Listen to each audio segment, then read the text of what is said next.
Jai Shri Ram everyone, welcome back to my channel. So in this video I'll be sharing my approach to solving puzzles, and before starting this video मैं आप लोगों से 4 important points के बारे में बताना चाहती हूँ जो बैंकिंग प्रिपरेशन के लिए बहुत इम्पॉर्टेंट है जानना।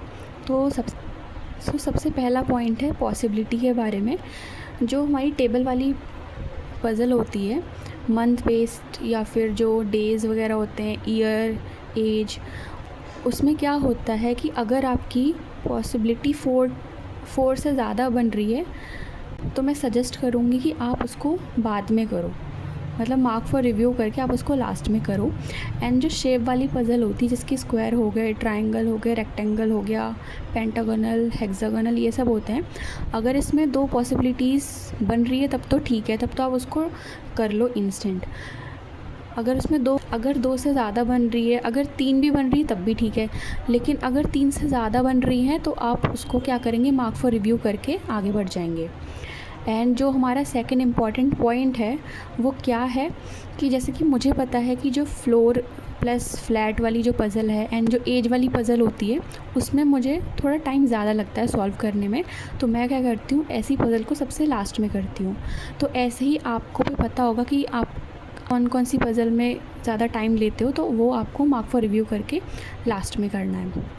एंड जो थर्ड पॉइंट है वो ये है कि जब आपका एग्ज़ाम में रीजनिंग का सेक्शन खुलेगा तब आपको क्या करना है कि आप 7 to 8 क्वेश्चन सॉल्व करने हैं, फिर आपको टाइम देखना है, फिर आपको 7 to 8 क्वेश्चन सॉल्व करने हैं, फिर आपको टाइम देखना है। क्योंकि अगर आप कंटिन्यूसली हर क्वेश्चन में टाइम देखेंगे तो इससे क्या होगा, प्रेशर ज़्यादा होगा और फिर जल्दबाजी में गड़बड़ भी हो सकती है, इसलिए आपको ऐसा नहीं करना है। जो 4 इम्पॉर्टेंट पॉइंट है वो ये है कि अब 20 डेज़ ही बचे हैं SBI PO प्रीलिम्स के लिए, तो जिनकी भी रीजनिंग में अभी 4 to 5 मिनट्स लग रहे हैं पज़ल सॉल्व करने में, अब वो क्या करें, सेक्शनल्स दें जितने हो सकते हैं।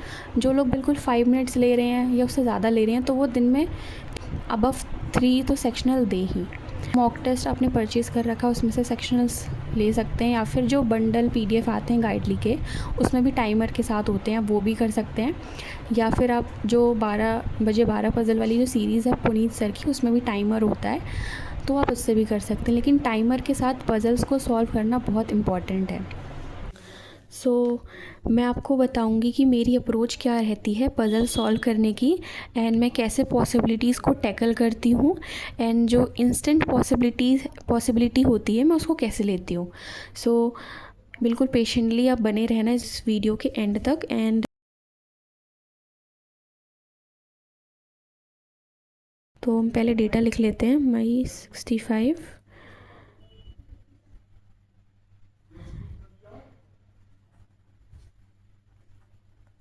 मैं इसमें मंथ्स भी लिख लेती हूँ जिससे कि बाद में कन्फ्यूजन ना हो या मैं गलत ना करूँ, इसलिए।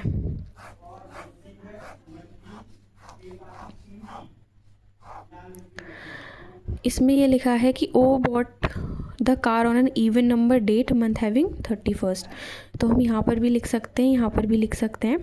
इसमें बोला है कि बिफोर ओ एंड उतना ही आफ्टर एन, ओके। इसमें बोला M bought the car immediately after R, लेकिन डिफरेंट मंथ में, तो डिफरेंट मंथ का हमें बस यही दिख रहा है, तो हम यहीं पर करेंगे।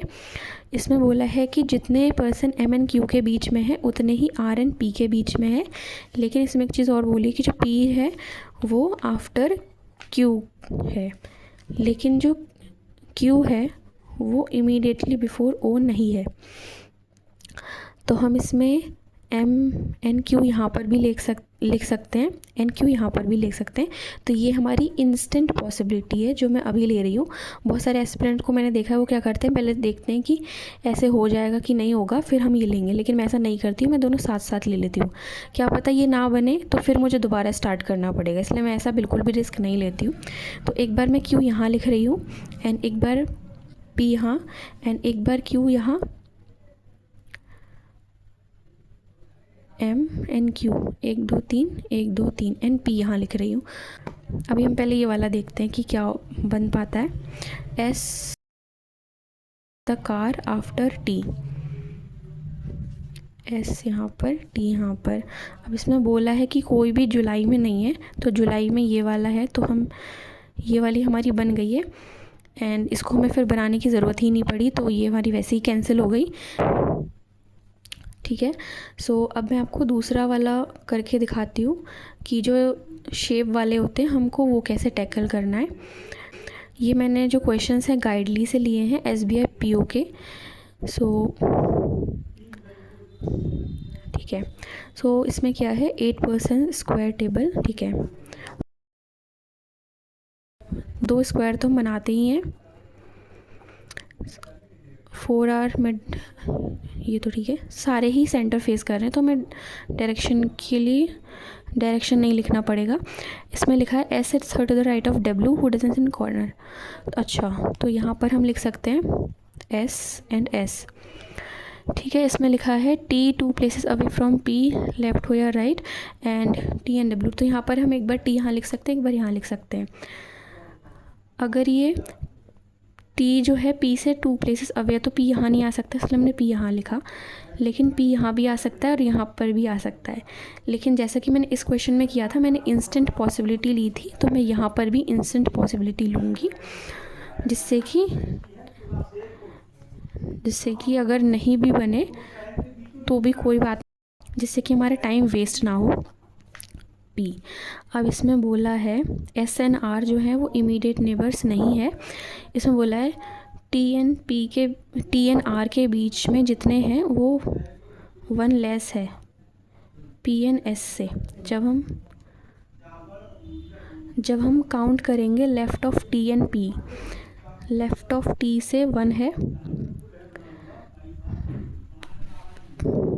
अच्छा, लेफ़्ट ऑफ, अच्छा पी एंड एस, ओके। तो यहाँ पर क्या है, लेफ़्ट 1 2 3, यहाँ पे लेफ़्ट ऑफ पी इज़ 1 2 3 है, तो यहाँ पर 1 2 होना चाहिए, 1 और 2 होना चाहिए। यहाँ पर भी पी के लेफ़्ट में 1 2 3 4 5 है, तो यहाँ पे 1 2 3 4, तो यहाँ पर आर आएगा, लेकिन आर इमीडिएट नेबर नहीं है एस का। इसमें देखते हैं 1 है, तो यहाँ पर 1 आ गई, आर यहाँ पर आएगा क्योंकि 1 है तो इसके इंस्टेंट पास ही आएगा। एंड अब आगे लिखा है जितने पर्सन यू एंड टी के बीच में है उतने ही टी एंड पी के बीच में है, तो यू यहाँ आएगा, यहाँ पर नहीं। तो आपने देखा कि ये जो हमारी इंस्टेंट पॉसिबिलिटी है, मैक्सिमम केसेस में जो इंस्टेंट पॉसिबिलिटी है वही बनती है। इसलिए कभी भी आपको वेट नहीं करना है कि हम बाद में करेंगे, पहले देख लेते हैं, आपको इंस्टेंटली लेना है पॉसिबिलिटी को। आगे लिखा है U and V are not neighbours, तो वी यहाँ आ जाएगा। एंड क्या बचा, S T U V P Q बचा, तो ये हमारी बन गई है। तो आप देख सकते हैं इस वाले क्वेश्चन इंस्टेंट पॉसिबिलिटी ने हमको बचाया था, एंड इस वाले क्वेश्चन में भी हमारी इंस्टेंट पॉसिबिलिटी ही हमारे काम आई थी। तो कभी भी आप वेट मत करना कि पहले ये लेके देखते हैं, नहीं बना तो फिर ये बनाएंगे। आई होप कि मैं आपको अच्छे से समझा पा रही हूँ, क्योंकि ये बहुत इंपॉर्टेंट है हमारे टाइम को सेव करने के लिए, क्योंकि 20 मिनट्स में हमें 30 क्वेश्चंस करने होते हैं SBI PO प्रीलिम्स में। तो बहुत इंपॉर्टेंट है कि हम पॉसिबिलिटीज़ को लेकर चलें, बाद के भरोसे ना बैठें। जैसा कि आप देख सकते हैं इसमें भी, अगर आप चाहते हैं कि मैं और भी पज़ल सॉल्व करूँ, वेरिएबल बेस्ड हो या और भी कोई टाइप की पज़ल हो, तो आप मुझे कमेंट कर सकते हैं या फिर आप मुझे मेल करके सेंड भी कर सकते हैं क्वेश्चंस।